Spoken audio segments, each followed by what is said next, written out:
Hello friends, welcome to more creative. दोस्तों, आज 8 सितंबर दिन सोमवार है। वह हिंदी में ना अश्विन और कृष्ण पक्ष की प्रतिपदा है। तो चलिए शुरू करते हैं आज की बड़ी खबरें।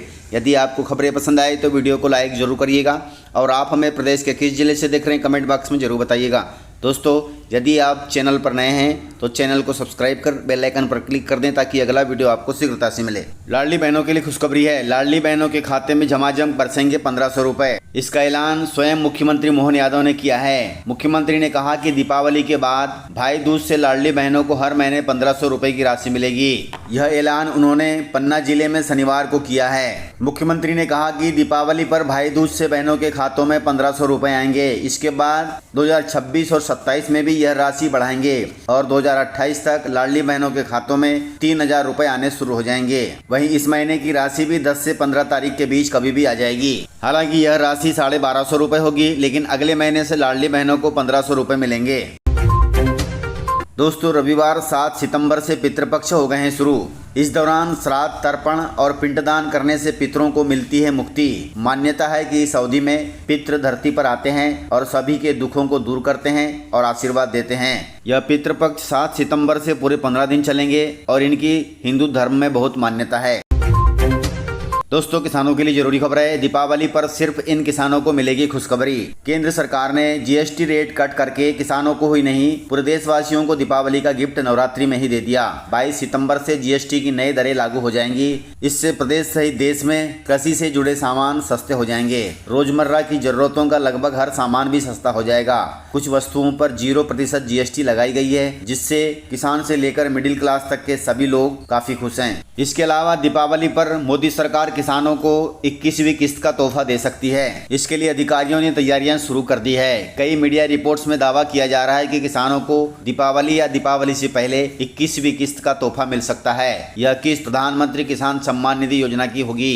पिछले साल की बात करें तो अक्टूबर 2024 में मोदी सरकार ने 18वीं किस्त जारी की थी। इस बार दीपावली 20 और 21 अक्टूबर को आ रही है, अर्थात किसानों को 20 या 21 अक्टूबर से पहले ही पीएम किसान सम्मान निधि योजना की अगली किस्त मिल सकती है।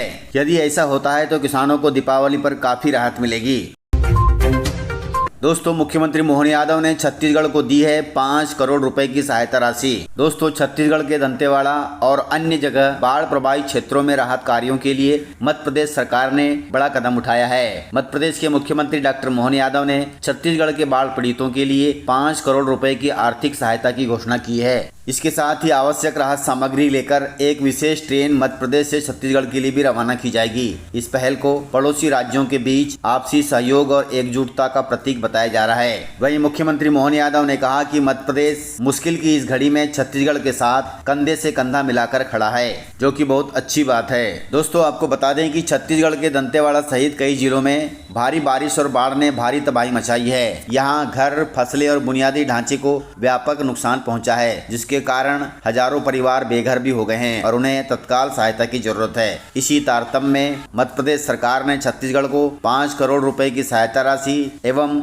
राहत सामग्री की एक विशेष ट्रेन भेजी है।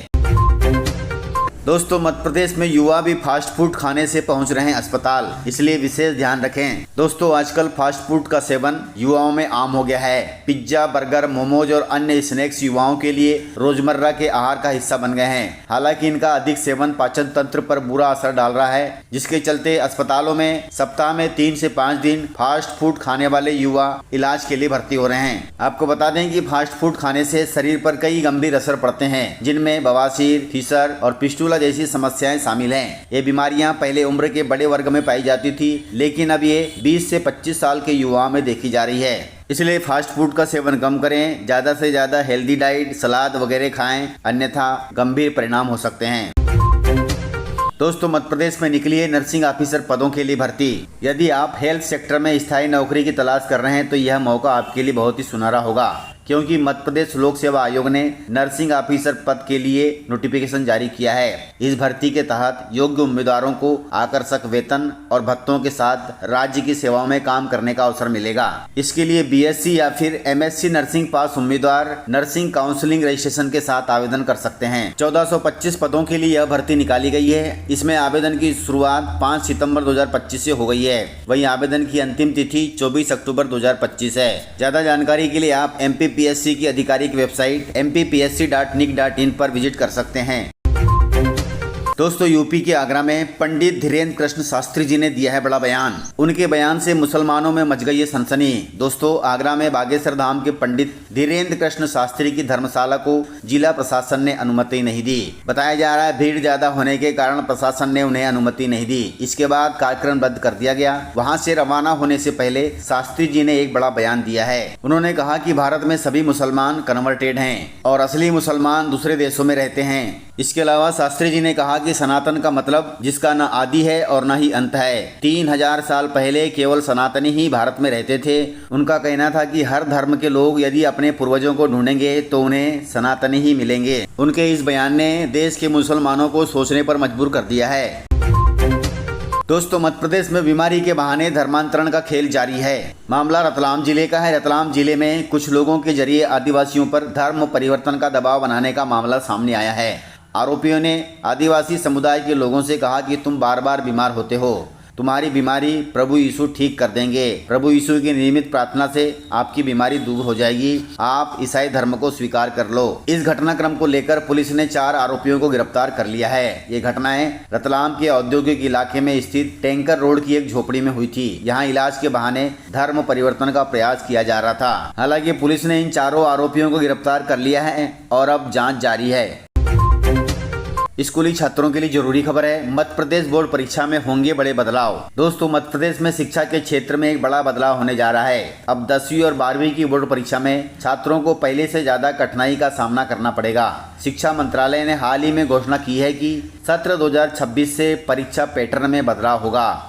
वहीं सवालों का स्तर और बढ़ाया जाएगा। यह बदलाव CBSE जैसी अन्य राज्य बोर्डों के समान होंगी। आपको बता दें कि अब तक छात्रों को परीक्षा में रटने वाले सवालों का सामना करना पड़ता था, लेकिन अब सवालों का स्तर बदल जाएगा। सत्र 2026 से 10वीं और 12वीं की परीक्षा में 20% सवाल ऐसे होंगे जिनका उत्तर रटने से नहीं बल्कि सोचने, समझने और रचनात्मकता के आधार पर दिया जाएगा। इन सवालों को हल करने के लिए स्टूडेंट को अपने ज्ञान और समझ का सही तरीके से उपयोग करना होगा, तभी आप परीक्षा में पास हो पाएंगे। इसलिए अभी से रटने की पद्धति छोड़ें और समझकर किसी भी प्रश्न का हल करें। दोस्तों, आ गई है मानसून की विदाई। धीमी होगी अब झमाझम बारिश की रफ्तार। दोस्तों, बंगाल की खाड़ी में 13 सितंबर को जो कम दबाव का क्षेत्र विकसित हो रहा था वह आंध्र प्रदेश के तट से होते हुए महाराष्ट्र की ओर जाएगा। इससे मानसून ट्रफ लाइन भी महाराष्ट्र की ओर खिसक जाएगी। इस सिस्टम से मध्य प्रदेश में बारिश की संभावना नहीं है। नमी आने से सिर्फ हल्के बादल छा सकते हैं और हल्की बारिश हो सकती है। मौसम विभाग के मुताबिक 30 सितंबर को मानसून सीजन खत्म हो जाएगा। वहीं अक्टूबर के पहले सप्ताह में मानसून विदा हो सकता है। इस प्रकार से खबरें थी। यदि आपको खबरें पसंद आई हो तो वीडियो को लाइक, शेयर एंड सब्सक्राइब जरूर करें। तो मिलते हैं सर अगले वीडियो में। तब तक के लिए जय हिंद, जय भारत, जय मध्य प्रदेश।